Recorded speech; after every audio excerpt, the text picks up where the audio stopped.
This is shocking. I'm your host, Steve Van Metre, and thanks for joining me today. In our lead story today, a secret closed-door meeting indicates that policymakers are getting desperate as they know the financial system is on the brink of failure. And this is coming at a time when the world is intently focused on the debt ceiling and when they're missing that there's major problems still going on in the banking system that are so bad that we're seeing regulators and bank CEOs behind closed-door meetings already planning their next move for when the next bank fails. Let's over to CNN, where he picked today's story up with a headline: Janet Yellen told bank CEOs more mergers may be necessary. And this is something we should never, ever hear from a former Fed chair, let alone Treasury Secretary, is if the system was getting better, why would they even be discussing the potential for more bank mergers? And that, my friends, is because the system is in far worse shape than we thought.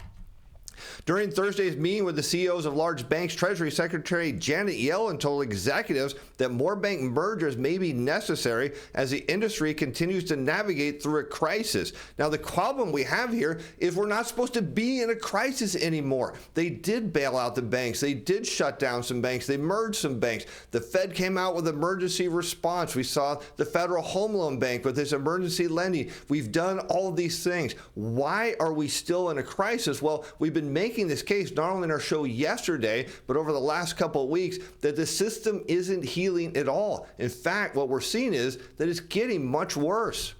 The comments from Yellen provide further evidence that Biden officials are starting to warm up to the idea of bank mergers, despite concerns from progressives and the administration's own scrutiny of corporate concentration. Or the perhaps reality is, if we have another bank failure, as I've suggested, that could you imagine what will happen? There will be outright pandemonium as people then start to wonder, is my bank safe? Is my money safe? And rather than stick to consumption and doing all the things that we need people to do to keep the economy going, you'll have massive amount of bank runs and a collapse of the entire system. So how do you get ahead of this if you think more banks are failing? Well, you just put some plans in to get some mergers going.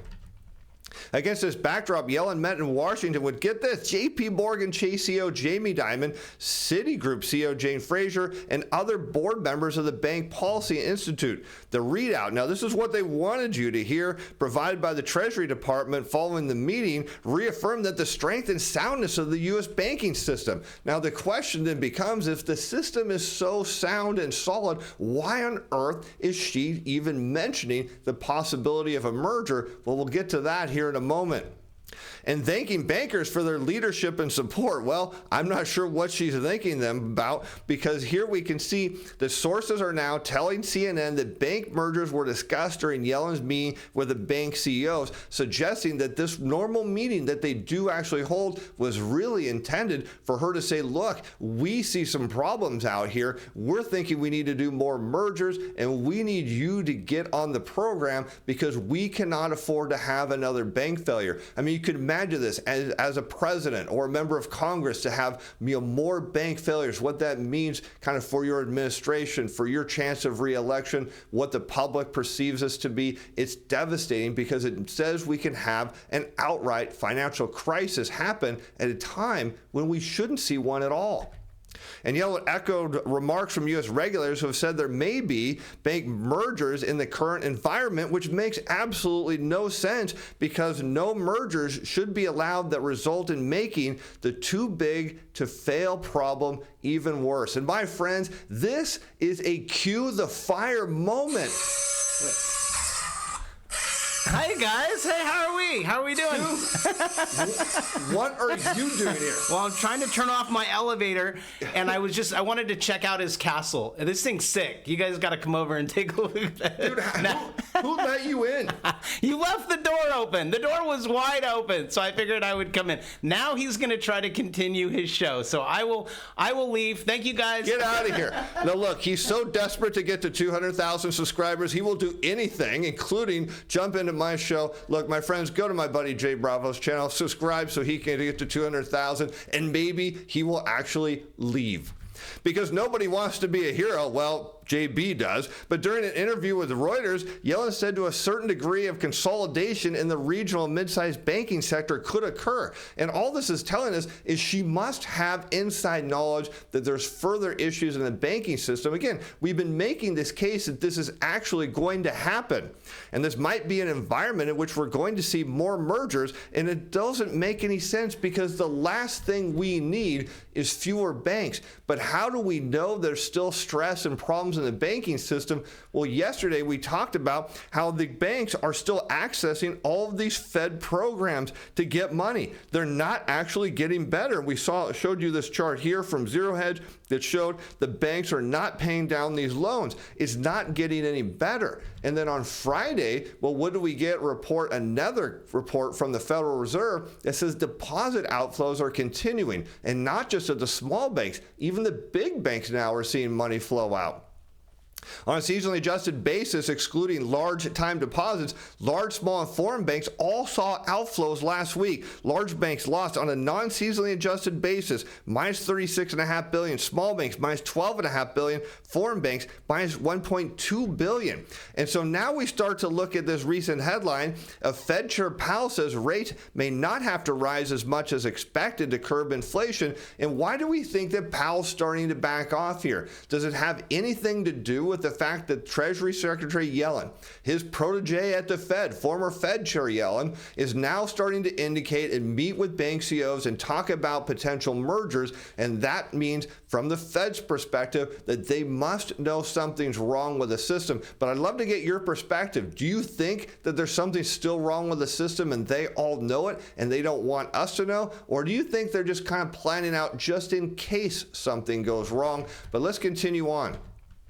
The financial stability tools help to calm conditions in the banking sector. It doesn't appear that at all if you're talking about mergers. Developments there, on the other hand, are contributing to tighter credit conditions and are likely to weigh on economic growth, hiring, and inflation. This is what Powell said, and we've made this case before, that when banks tighten financial conditions, growth slows, hiring slows, not just slows, but we see an increase in initial claims, and inflation comes down, which is what Powell really wants. So if we look further here, he says, as a result of our policy rate may not need to rise as much as it would have otherwise to achieve our goals. And he's right. Of course, the extent of that is highly uncertain. Of course, everything the Fed does is highly uncertain. But one thing that does need to rise to achieve your goals is your trading account. And one thing you should be signing up for is our CTA-Timer Pro. My buddy JB uses it all the time with his trading system. So you've got to get in on this, because what it does, and I just put a video out on the weekend report for our subscribers showing them how by user report, step by step, how to find which of these things are historical lows, because it runs a computer algorithm on it, follows how the machines are trading, but it looks at the big picture, the whole trading window, all of the history, and says these are at extreme positions. These are where you need to look for a reversal. This will change how you trade, because now, as you see, when we look at the net percentage of domestic banks tightening lending standards, for commercial industrial loans, what we can note is that when lending standards tighten, what happens? We see these gray bars show up in the charts, and what does that mean? It means we're heading into a recession. But again, the link in the description below, $30 a month. And JB told me I got to raise it to 40 soon, so you got to get in on this 30-day money-back guarantee. But what do we know is we see these recessions happen. Now, how do we know the banks are likely to tighten lending standards? Well, it's everything to do with the yield curve. So when we take the 10-year, 2-year, this is when you take 10-year yields, subtract 2-year yields. When that gets close to inversion, first it gets to parity where they're about equal, and then it inverts, meaning that short-term yields, in this case 2-year, are higher than 10-year. It tells you there's problems in the financial system, particularly because I know many of you don't agree with me, but banks borrow at the short end of the curve and lend at the long end of the curve, so their profitability starts to go away when the curve nears inversion and gets inverted, so they tighten lending standards. And what do you see when we have this? Notably, when the yield curve inverts, here you can see it circle. What happens? The blue line goes up, lending standards tighten. Here you see the inversion, lending standards tighten. You can see again before the pandemic, and then now you see it almost at the exact time you start to get the inversion. You see banks tighten lending standards. So you have all of these issues all of a sudden. Yellen's worried about potential mergers, meeting with big bank CEOs because, well, they're probably the only banks that could buy these other banks. Powell is starting to back off, even though they're mentioning inflation remains a little too hot. But maybe is he backing off completely? Let's dig deeper. Because many people are currently experiencing high inflation for the first time in their lives, which is actually true. It's not a headline to say that they don't really like it. Well, no one does. We think that failure to get inflation down would not only prolong the pain, but also increase ultimately the social costs of getting back to price stability, causing even greater harm to family and businesses. And we aim to avoid that by remaining steadfast in the pursuit of our goals. But one thing that Powell can't see, or at least seems to be turning a blind eye to, is the yield curve is telling us that inflation is indeed going to come down. Now, it may still stay a little hot for a while, but look at throughout history.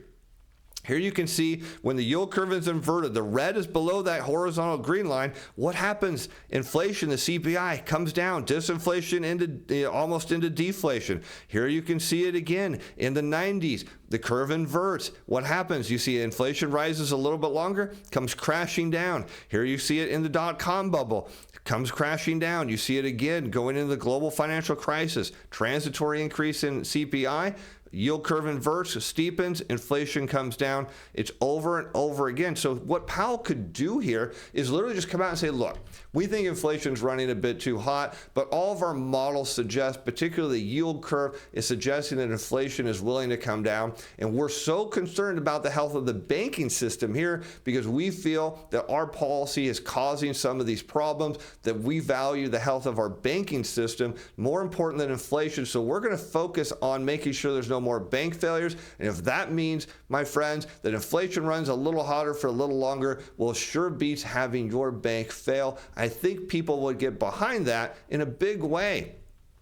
But we haven't made any decisions about the extent to which additional policy funding will be appropriate. But given how far we've come, as I've noted, Powell said, we can afford to look at the data and the evolving outlook, suggesting a pause is in the cards for the June meeting. And perhaps if they pause in, we know historically the Fed generally continues to pause.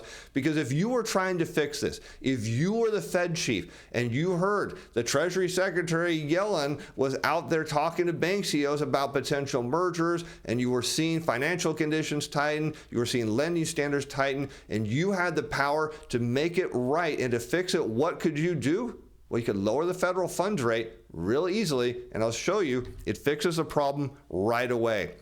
So here you see on this chart, we have the federal funds rate against the yield curve, the 10-year, 2-year. And notably, when you see the inversion, what fixed it? Fed cutting rates. What fixed it in the 90s? Fed cutting rates. What fixed it in the dot-com bubble? Fed cutting rates. What fixed it in the global financial crisis? You got it. Fed cutting rates. What fixed it before the pandemic? Fed cutting rates. What will fix it now? You got it. Fed cutting rates. But instead of actually doing that, the Fed is putting the banks on a path where we could have a massive financial crisis prior to actually getting into a recession. And you start to think about it, you have a financial crisis and a global recession at the same time. You make the case of why not only is the Fed going back to zero on the funds rate, but why yields across the curve are going back to zero. But instead of worrying about that, we're all fixated on the debt ceiling. As Treasury's cash pile dwindles to lowest since 2021 as debt ceilings talk stall, giving reasons people to believe that yields now can only go higher. But the Treasury's cash balance fell to $57.3 billion as of May 18th. That's down from $68.3 a day earlier and getting very close to breaching the $31.4 trillion debt cap. But are we about to see this thing come to an end? Well, I've told you they'll take this down to the wire, but look at what Yellen's saying. She reiterated to lawmakers earlier this week that her department's ability to avoid breaching the statutory debt ceiling via special accounting measures could be exhausted in early June, now a matter of weeks away. She did tell top bank executives that it would be catastrophic to the financial system. Well, that's no surprise, but it actually probably wouldn't be that catastrophic because what she's not telling you is we do have enough revenue to pay all the interest on the debt and keep everybody solvent. It just means a lot of other things would shut down. And as I've suggested, a president and Speaker McCarthy, they don't want that to happen.